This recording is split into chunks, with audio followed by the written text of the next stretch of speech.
Caffeine and the effect of caffeine on athletic performance.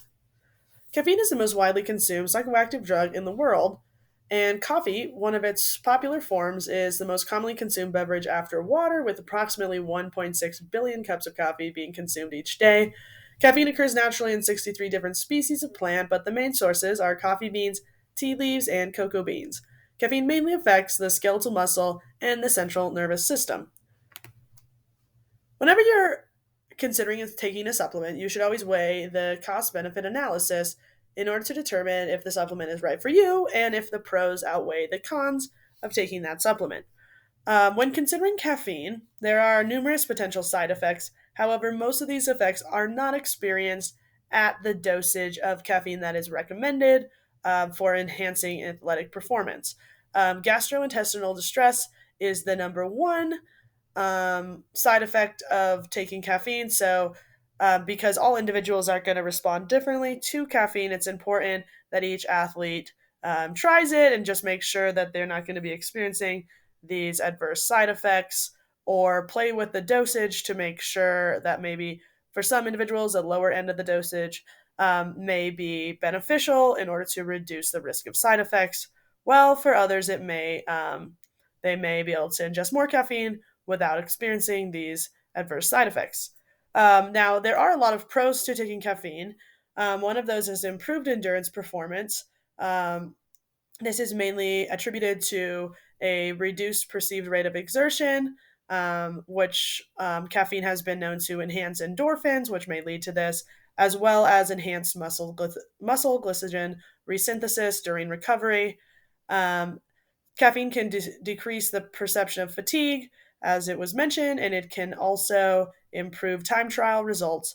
Caffeine improves cognitive functioning and is even used in the military to improve focus and concentration, particularly in situations where sleep deprivation may be an issue, but in competitive sports as well, this has been found to be the case.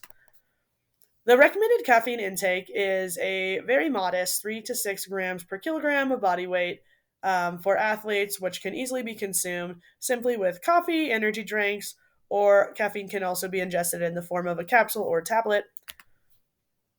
Caffeine is not prohibited by any of the major agencies that monitor supplements.